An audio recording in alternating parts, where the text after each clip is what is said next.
Darna at ang makapangyarihang albularyo.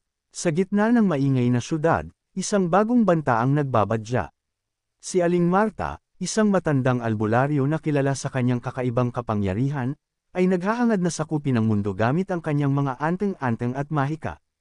Ang kanyang mga mata ay kumikinang ng di karaniwang liwanag, at ang kanyang mga kamay ay naglalabas ng kakaibang enerhiya. Si Darna, ang bayaning tagapagtanggol ng bayan, ay nakarinig tungkol sa mga masasamang gawain ni Aling Marta. Agad siyang nagtungo sa kinaroroonan ng albularyo, handa nang harapin ang bagong hamon. Aling Marta, itigil mo na ang iyong mga masasamang gawain. Sigaw ni Darna, ngunit si Aling Marta ay hindi natakot. Darna, wala kang laban sa akin. Ang aking kapangyarihan ay mas malakas kaysa sa iyo. Naglabas si Aling Marta ng isang makapangyarihang anteng-anteng, at naglabas ito ng isang nakasisilaw na liwanag. Hindi ako natatakot sa iyong kapangyarihan, Aling Marta. Sagot ni Darna, hindi ka mananalo. Nagsimula ang laban. Si Darna ay nagpapalipad ng mga bato at naglalabas ng malalakas na suntok. Ngunit ang mga ito ay nasisalag ng mga anteng-anteng ni Aling Marta. Ang albularyo ay naglalabas ng mga nakakatakot na nilalang mula sa kanyang mga anteng-anteng, ngunit si Darna ay nagagawa silang talunin gamit ang kanyang lakas at talino. Ngunit habang tumatagal ang laban, napansin ni Darna na ang kapangyarihan ni Aling Marta ay unti-unting humihina. Ang mga anteng-anteng ay nagsisimulang maglaho, at ang mga nilalang na kanyang nilalabas ay nagiging mahina. Bakit? Tanong ni Darna, bakit humihina ang iyong kapangyarihan? Ang aking kapangyarihan ay nakasalalay sa aking mga anteng-anteng, sagot ni Aling Marta na may sakit na boses. Ngunit ang aking mga anteng-anteng ay nagsisimulang maglaho. Hindi ko na sila makontrol.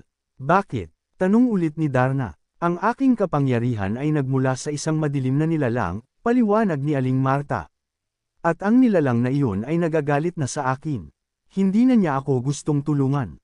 Ang aking mga anteng-anteng ay nagsisimulang maglaho dahil sa kanyang galit.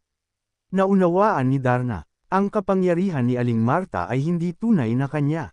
Ito ay isang hiram na kapangyarihan mula sa isang madilim na nilalang. At ngayon, ang nilalang na iyon ay nagagalit na sa kanya. Aling Marta, ang iyong kapangyarihan ay hindi mo tunay na pag-aari. Huwag mong gamitin ang kapangyarihan ng iba para sa iyong sariling kapakanan, sabi ni Darna.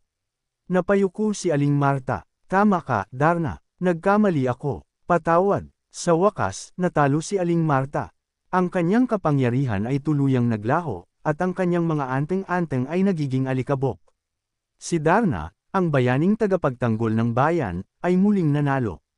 Ngunit sa pagkakataong ito, ang kanyang tagumpay ay hindi lamang laban sa isang kaaway, kundi laban sa isang mapanganib na kapangyarihan na hindi tunay na pag-aari. Darna at ang makapangyarihang albularyo, patuloy.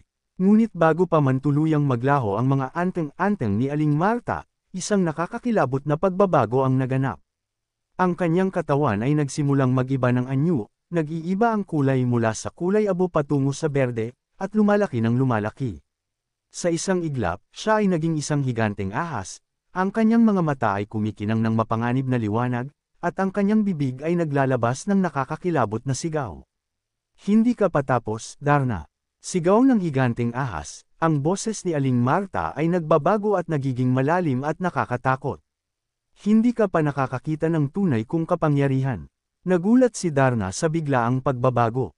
Hindi niya alam kung saan nagmula ang kapangyarihan ng ahas, ngunit alam niyang kailangan niyang lumaban. Hindi kita hahayaang saktan ng sinuman, Aling Marta. Sigaw ni Darna. Nagsimula ang isang bagong laban, mas malupit at mas mapanganib kaysa sa una. Ang higanteng ahas ay nagpapalipad ng mga nakakalason na ulap at naglalabas ng mga nakakamatay na kagat, ngunit si Darna ay nagagawa siyang iwasan at patuloy na sinasalakay. Sa gitna ng kanilang pakikipaglaban, napansin ni Darna na ang ahas ay nagiging mahina. Ang kanyang mga galaw ay nagiging mabagal, at ang kanyang mga mata ay nagsisimulang maglabo. Bakit? Tanong ni Darna, bakit humihina ang iyong kapangyarihan? Ang aking kapangyarihan ay nagmumula sa isang madilim na nilalang, sagot ng ahas, ang kanyang boses ay nagiging mahina. Ngunit ang nilalang na iyon ay nagagalit na sa akin. Hindi na niya ako gustong tulungan. Ang aking kapangyarihan ay nagsisimulang maglaho dahil sa kanyang galit. Naunawaan ni Darna, Ang kapangyarihan ng ahas ay hindi tunay na kanya. Ito ay isang hiram na kapangyarihan mula sa isang madilim na nilalang. At ngayon, ang nilalang na iyon ay nagagalit na sa kanya. Aling Marta, ang iyong kapangyarihan ay hindi mo tunay na pag-aari. Huwag mong gamitin ang kapangyarihan ng iba para sa iyong sariling kapakanan, sabi ni Darna. Tama ka, Darna, sagot ng ahas. Ang kanyang boses ay nagiging mahina. Nagkamali ako. Sa huling pagkakataon, naglabas si Darna ng isang malakas na suntok, at tumama ito sa ulo ng ahas. Ang higanting ahas ay naglabas ng isang nakakakilabot na sigaw at tuluyang naglaho, nagiging alikabok. Kasabay nito, ang katawan ni Aling Marta ay nagbalik sa kanyang dating anyo, ngunit wala na siyang buhay. Nanalo si Darna, ngunit ang kanyang tagumpay ay mapait.